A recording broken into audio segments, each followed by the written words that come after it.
Bom dia, boa tarde e talvez até boa noite. Isso É mesmo. com muita alegria, um sentimento assim singular que eu anuncio o meu primeiro podcast.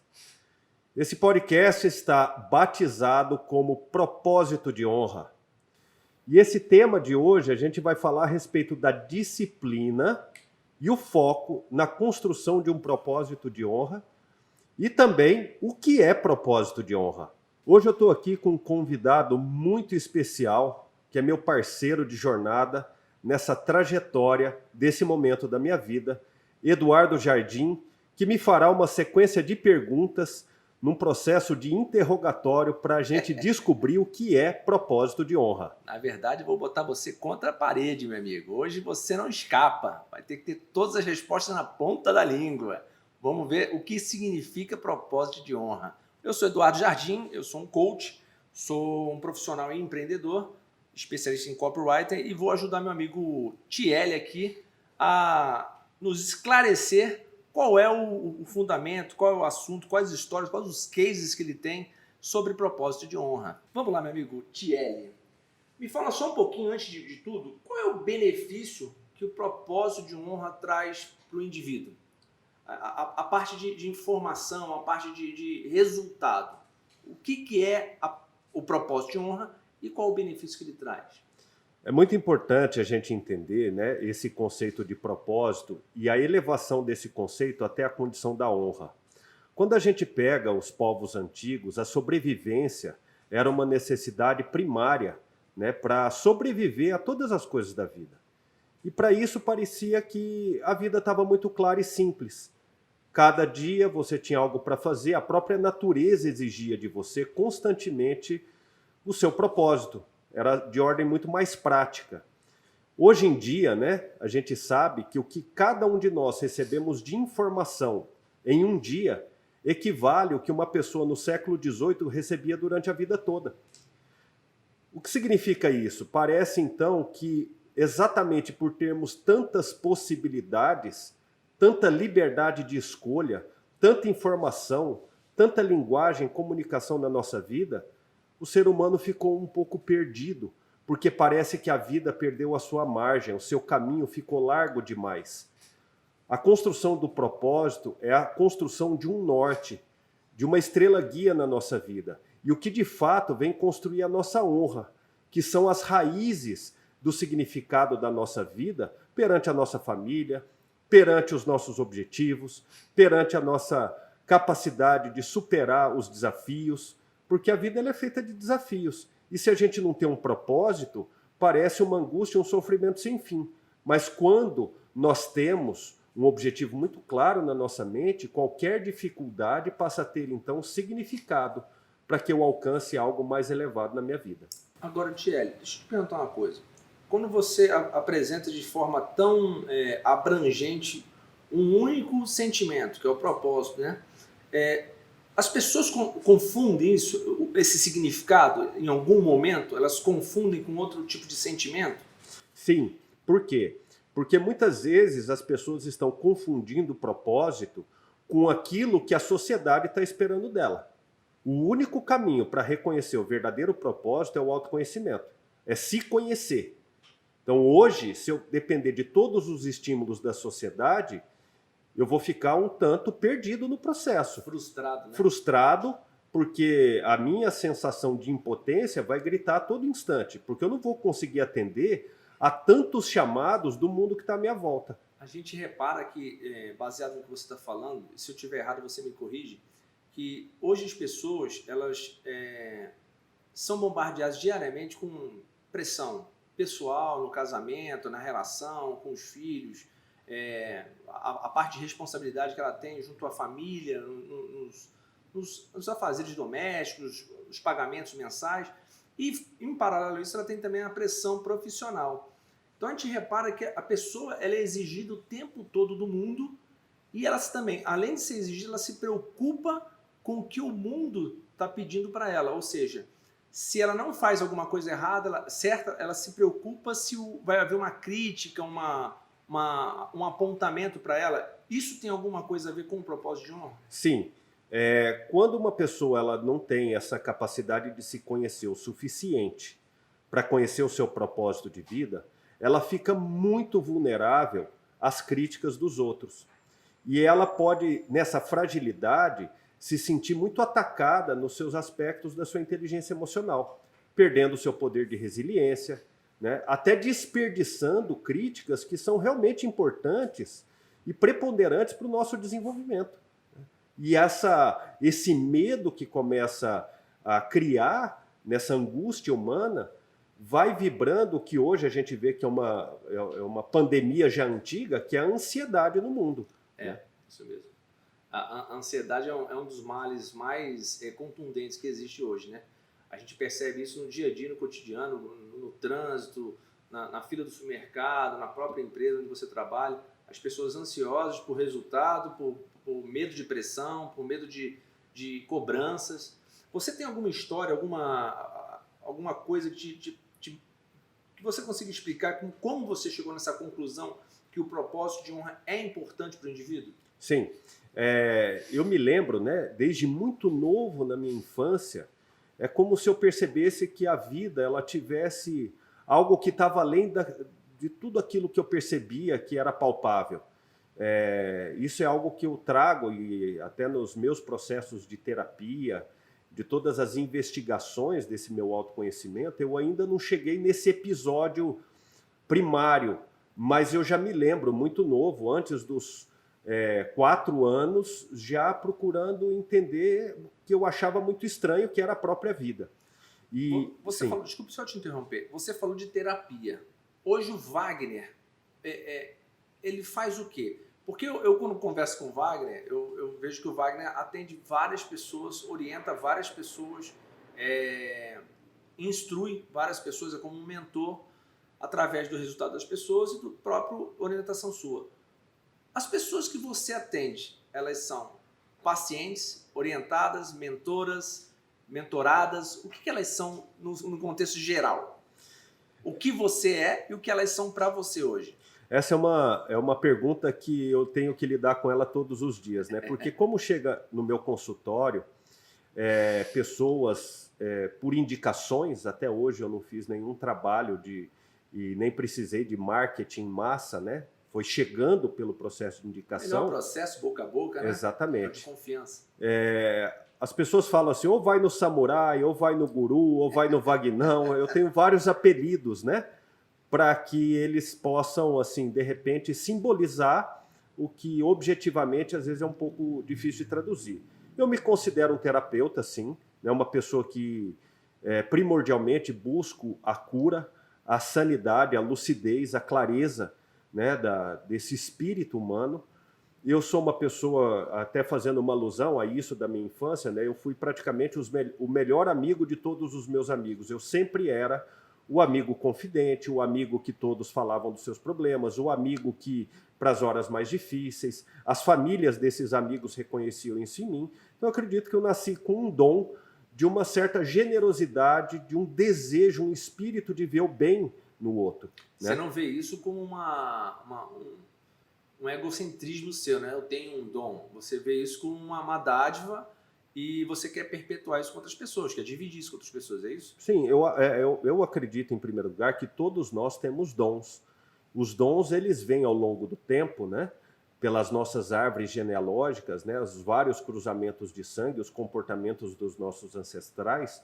De alguma maneira, a gente nasce, né, com isso incutido no nosso DNA, na nossa genética profunda, e de acordo com o ambiente que a gente está vivendo, ele pode ser deflagrado e se apresentar. E eu acho que esse é um passo fundamental no ser humano. Esse meu sentimento que eu vejo hoje de desejar o bem para o outro de uma forma natural, eu reconheço como um dom e, ao mesmo tempo, é a minha cruz. Né? Então, aquilo que também pode nos iluminar, também pode projetar a nossa sombra.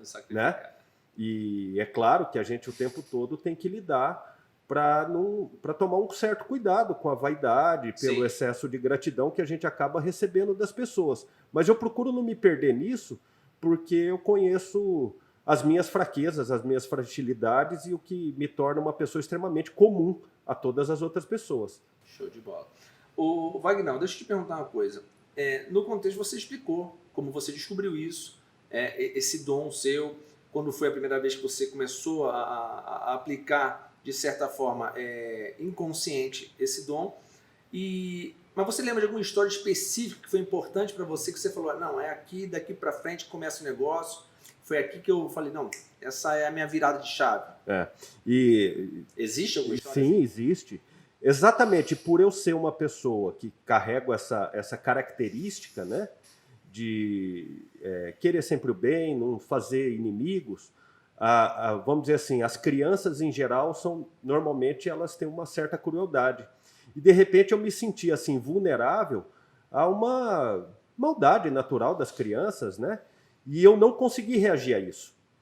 E isso me fez buscar rapidamente as artes marciais. Eu via que eu precisava me defender. E comecei então um treinamento nas artes marciais japonesas, primeiramente com o judô, com o saudoso e falecido sensei Ryofei Shozawa, né, um faixa coral, que foi para a Olimpíada de Tóquio, tem uma história no judô maravilhosa e foi o meu primeiro mentor das artes marciais.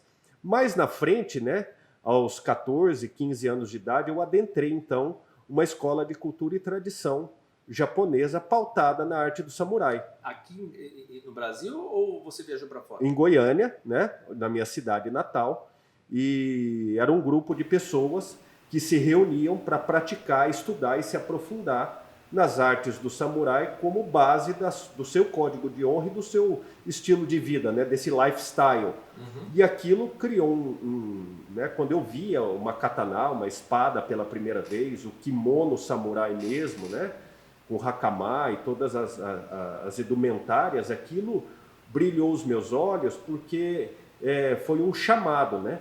Eu digo assim, eu perguntava para minha mãe desde criança que hora era no Japão, né? E um dia ela falou, você tem que ir para o Japão. E a minha jornada para o Japão começa então aos 6 anos, e depois, em 98 e 99, estive no Japão para conhecer de perto essa tradição, né? Sentir ela de forma muito orgânica. Qual foi o sentimento? O sentimento foi de um reencontro, talvez... vidas passadas? Eu não posso dizer isso, é muito complexo para mim defender ou não essa teoria, né? Esse conceito, mas um reencontro com um sentimento de amor, de que aquilo tudo fazia muito sentido para mim. E essa pororoca da minha vida, né, com a vida do samurai, de um guerreiro lendário, medieval do antigo Japão, criou... A gente trouxe uma figura para exemplificar, né? O samurai, para quem não se orienta, né? Mas é bem isso aqui mesmo, é um guerreiro, né? É um guerreiro. Forte, com determinação e com propósitos, né? Exatamente. Meu amigo Wagner, por que o propósito de honra é importante para a pessoa? O que traz de importância para a pessoa? Ela traz, né, essa vida dedicada à construção e o encontro com um propósito, para manter de forma sustentável na tua alma a tua honra. Em primeiro lugar, é uma definição de critérios para que eu encontre na minha vida o que é certo e o que é errado. E qual o benefício que isso gera para o indivíduo? Benefício para mim, em primeiro lugar, na minha vida, ele está ligado diretamente à minha relação com o meu travesseiro. A hora que eu coloco a cabeça no travesseiro à noite, revejo o meu dia, me preparo para o dia seguinte, independente das adversidades que tive ou das conquistas que tive. Isso vai passar por uma peneira, por um crivo, para que eu possa dormir tranquilamente e me entregar ao inconsciente da minha vida, que é o sono, sabendo que eu estou no meu caminho. O meu caminho, né? Quando você fala o seu caminho, é traçando uma linha reta, né? Que a gente exemplifica as pessoas que existem linhas tortuosas, que as pessoas optam por isso. Mas no seu caso é andar reto, ser uma pessoa que utiliza não só os fundamentos da honra, o propósito de honra, mas para seguir uma linha reta, é isso? Exatamente. É interessante, né, fazendo um paralelo, né, entre o cristianismo, né, e o samurai, né? O Cristo disse, né, eu sou o caminho, a verdade e a vida. Ninguém chega ao Pai senão por mim. Então, olha esse movimento retilíneo, né, e reto para trilhar esse caminho. E o primeiro princípio do código de honra e virtudes do samurai é retidão. Retidão? Retidão e justiça. Explica pra gente isso aí, retidão. A retidão é você não se enveredar por desvios daquilo que você está consciente que é o seu código de honra. Então eu saio do ponto A para o ponto B. Qual é o caminho mais reto? Reto não quer dizer rigidez, porque às vezes na minha retidão eu tenho que me harmonizar com a montanha. Retidão é saber a direção correta, que é a que me torna mais ágil para a chegada do meu destino. Por isso o propósito de honra. Qual que é o meu propósito e como eu construo essa trajetória pela manutenção da honra. Entendi, show de bola. Grande Wagner, e por que a pessoa deveria hoje ter essa alternativa, fazer isso, entrar dentro desse conceito para ela? Por que ela deve fazer isso? Qual a alternativa que ela teria e por que ela teria essa alternativa?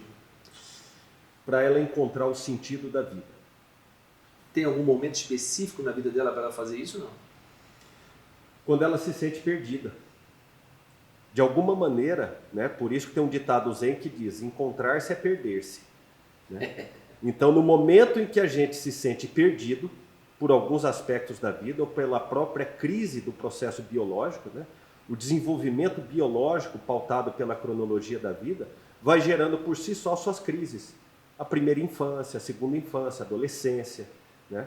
A vida adulta. A vida vem apresentando para nós, quando ela vai abrindo as suas abas no nosso processo de amadurecimento, ela vem colocando para nós uma série de paradoxos, mistérios que precisam ser desvendados. E muitas vezes a gente se sente perdido. Chega um momento da nossa maturidade que a gente precisa se perguntar: qual é o sentido da minha vida?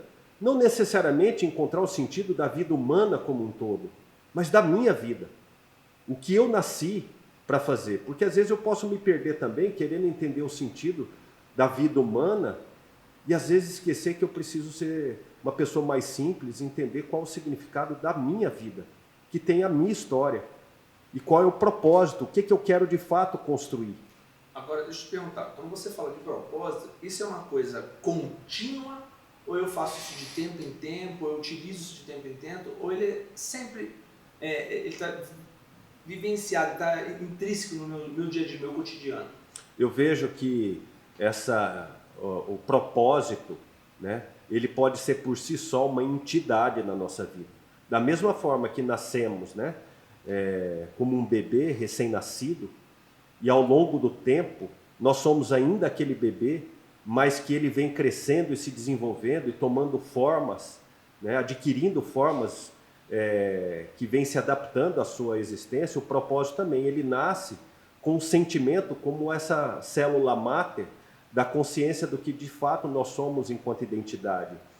E ao longo do tempo ele vem amadurecendo, adquirindo sabedoria, né, adquirindo adereços para a construção e a realização desse propósito na vida. Então quer dizer que não existe uma injeção que você vai dar na pessoa e a pessoa vai sair com todo o processo inserido na mente dela para ter o propósito dela. É um processo de aprendizado. Vamos dar um exemplo para você. No processo de entendimento, o nosso cérebro, você deve saber melhor que eu, tem 4 estágios. O inconsciente incompetente, o inconsciente competente, o consciente competente e o consciente incompetente.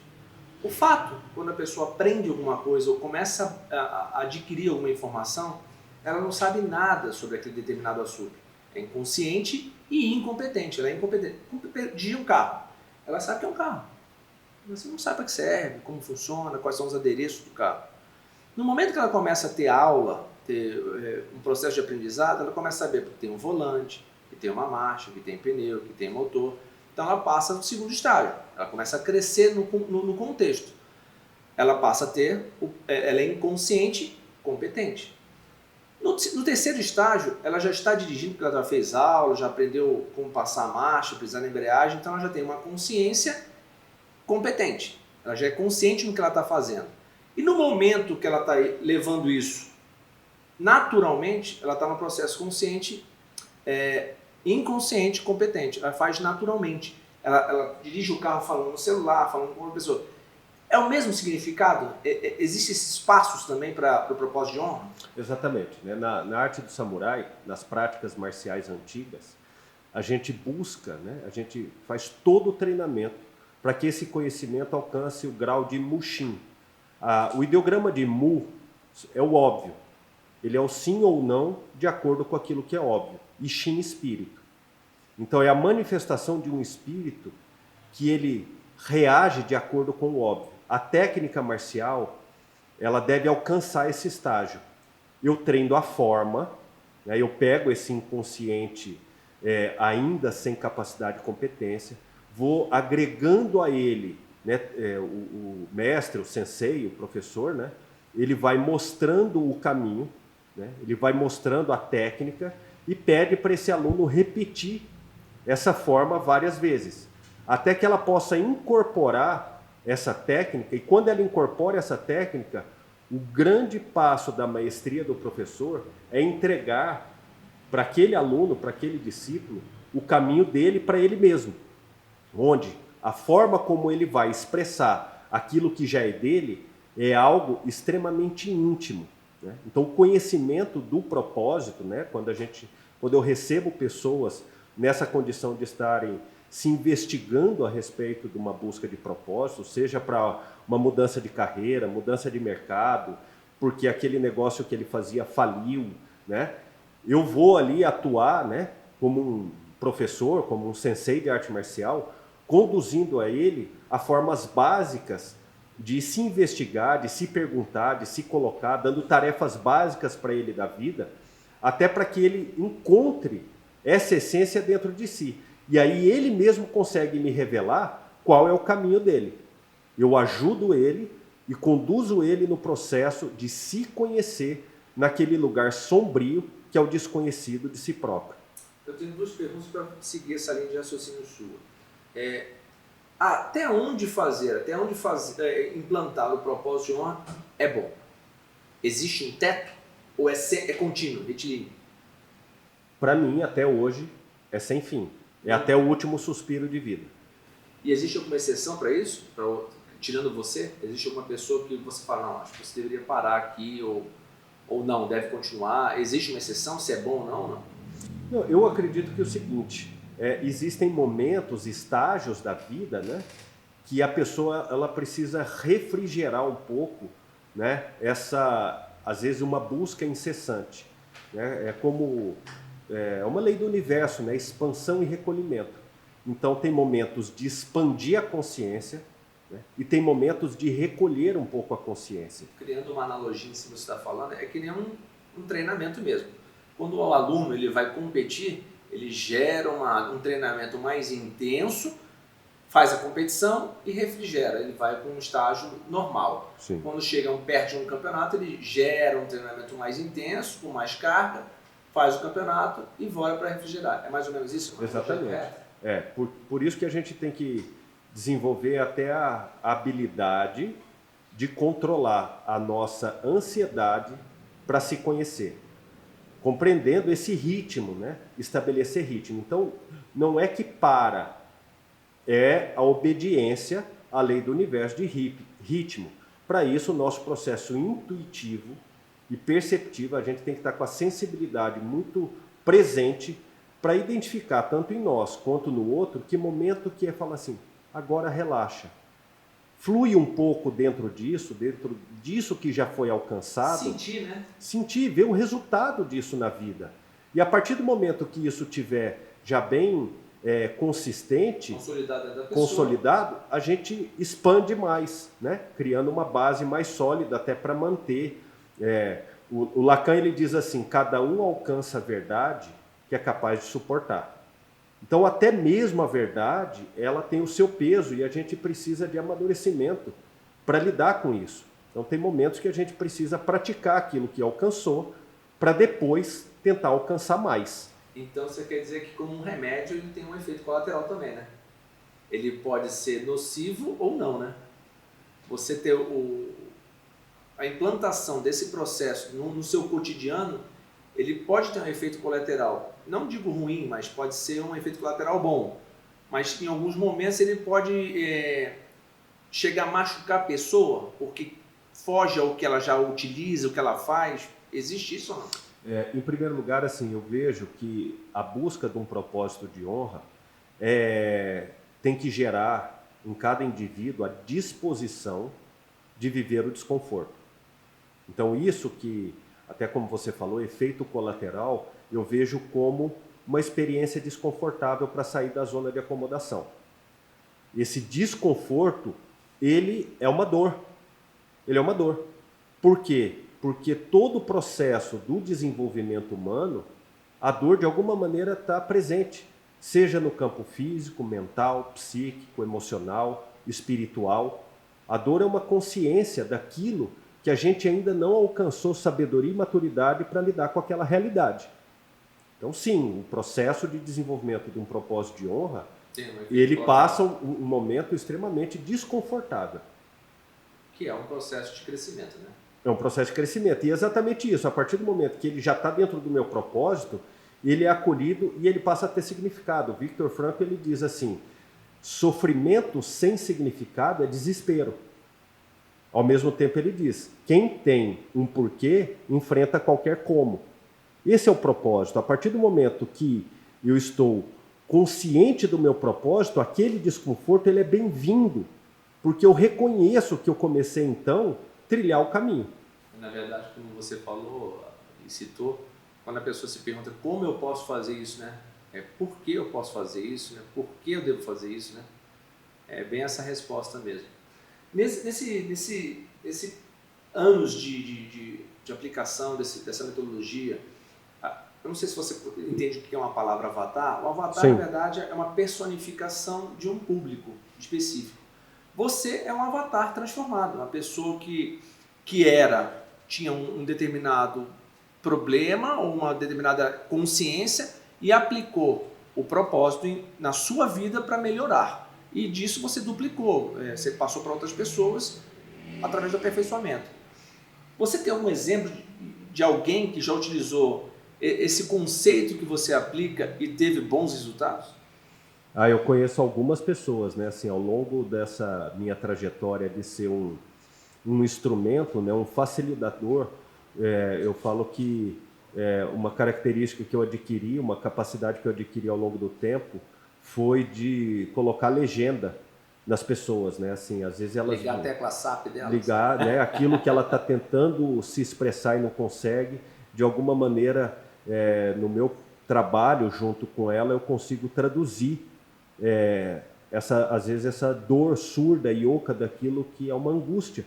E ao revelar e traduzir aí o processo para a edificação e o crescimento dessa pessoa, eu hoje, com muita gratidão à vida, eu tenho hoje uma série de feedbacks e a maioria dessas pessoas com quem eu trabalho acabam se tornando meus amigos e eventualmente tecem comentários a respeito da importância desse processo de encontro do seu propósito e de reconhecimento que de fato é honra para eles, né?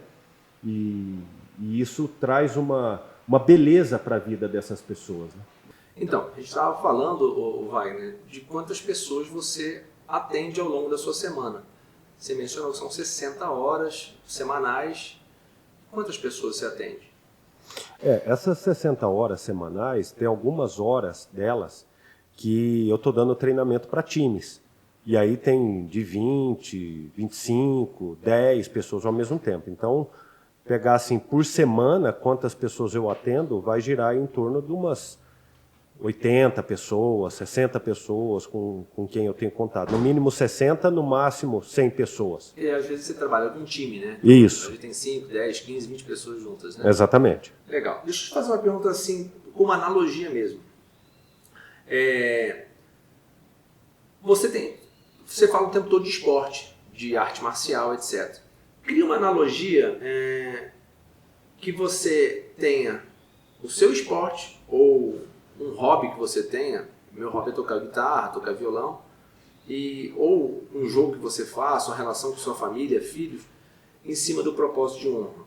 Não sei se minha pergunta está bem clara. Está clara. Então, você cria uma analogia disso aí? Vamos lá.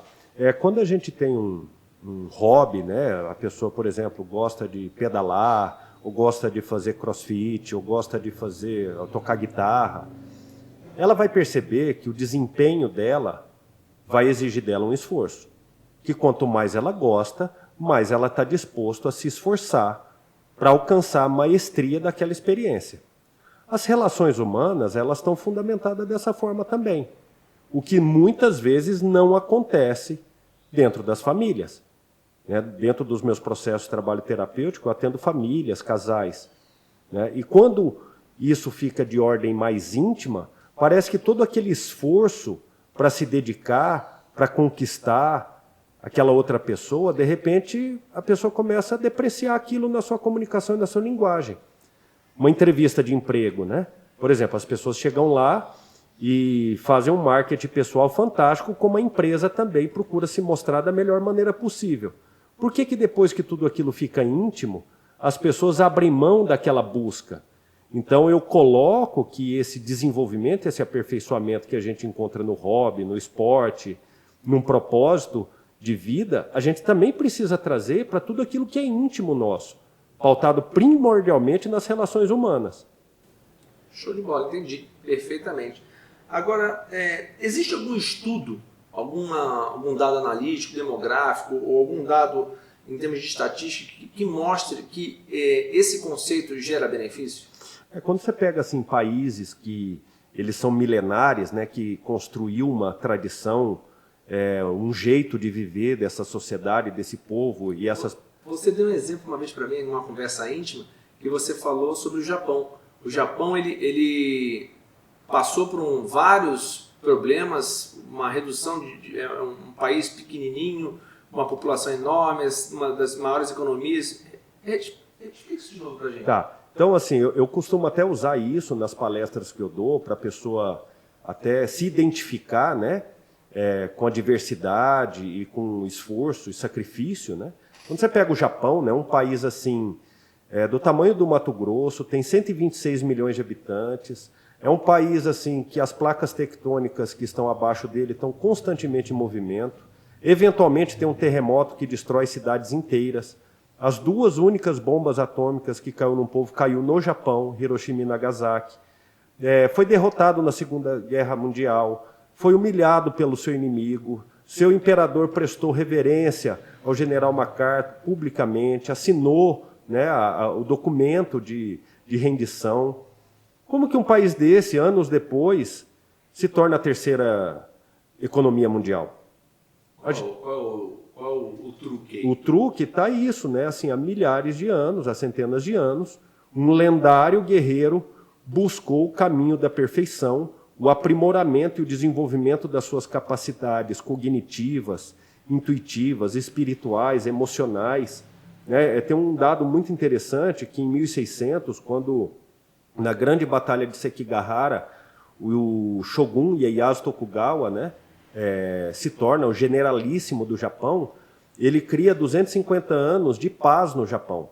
Mesmo sendo general de guerra? De guerra. Ele criou uma estratégia fantástica, que depois num outro podcast sobre estratégia a gente pode falar mais, mas ele desenvolveu uma capacidade do Japão se tornar um país pacífico naquele período.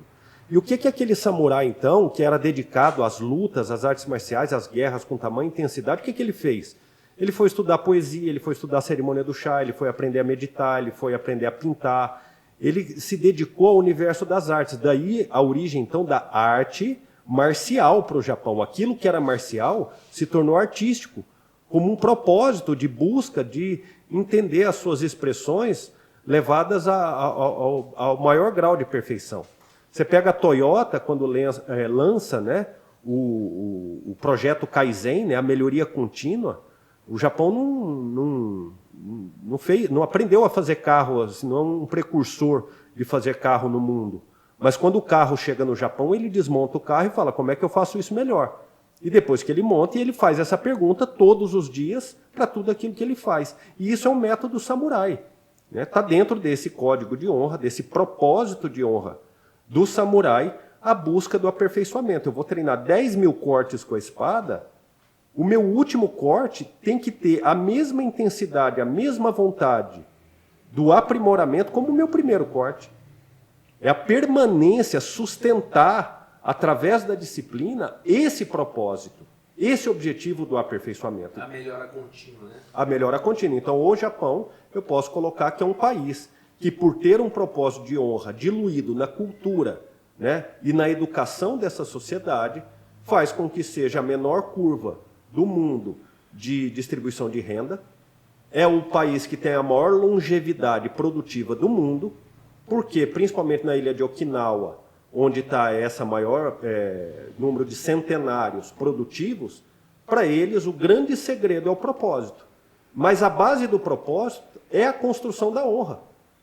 Esse é o grande barato da história. Quando eu vou construir propósito, e para ele ter sentido para mim, ele tem que abençoar a minha honra, o meu código de virtudes, aquilo que constrói a base e os fundamentos do meu caráter.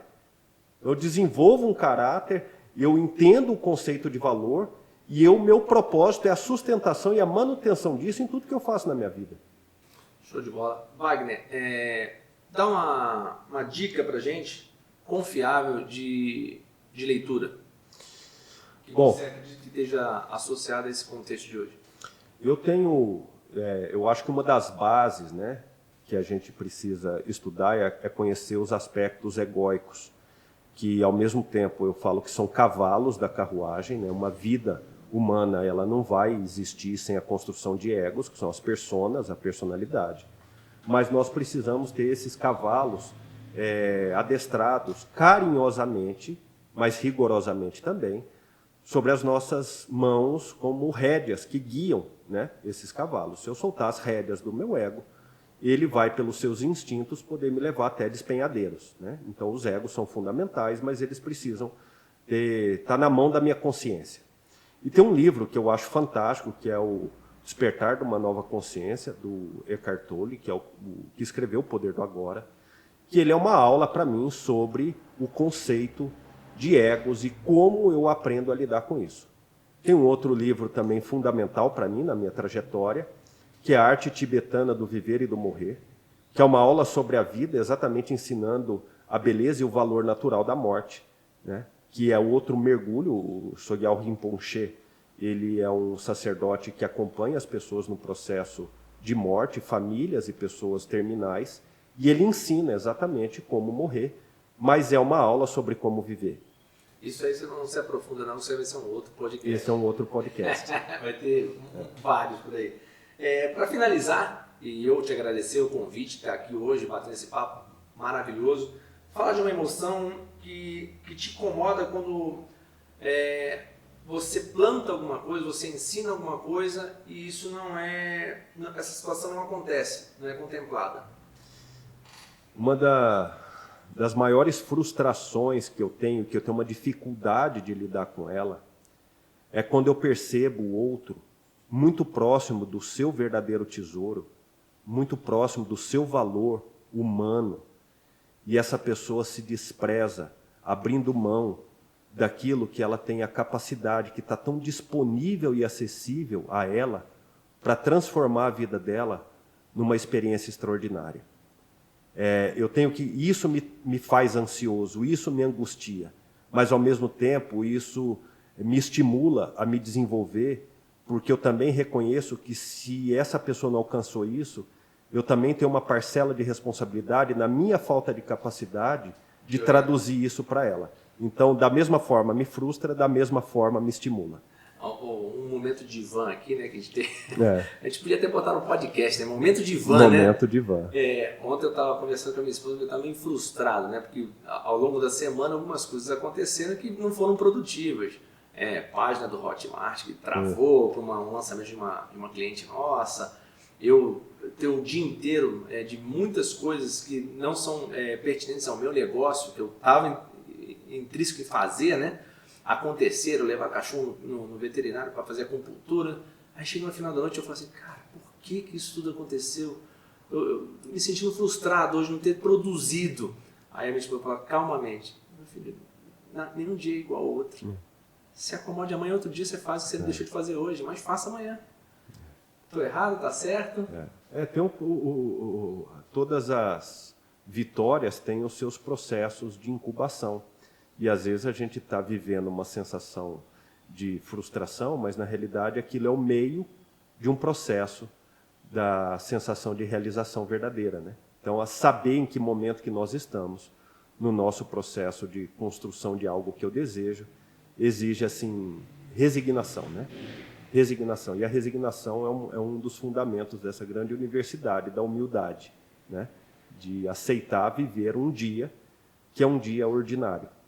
Nós temos o tempo, né? 24 horas dentro desse dia, né? Exatamente. Wagner, eu agradeço o convite, fico muito feliz de ter esclarecido, exposto o seu ponto de vista sobre o propósito de honra para o teu entendimento. Esse é o nosso primeiro podcast, ou melhor, o seu primeiro podcast, e acredito que os próximos serão tão contundentes quanto esse. Foi um prazer e muito obrigado. Eu agradeço essa oportunidade maravilhosa de poder me expressar, porque cada vez que eu me expresso, eu consigo me organizar internamente. E eu quero deixar uma mensagem para todas as pessoas que estão ouvindo, para que elas, na sua meditação diária, na sua reflexão, na sua oração, que essa pessoa faça um pedido a si mesma, que ela tenha disposição e ânimo para dar sequência na vida dela em busca do conhecimento do seu propósito, que realmente vai honrar a sua vida. Show de bola. Terminamos por aqui. Até o próximo podcast. Até o próximo podcast, Propósito de Honra. Isso aí. Um abraço. Um abraço.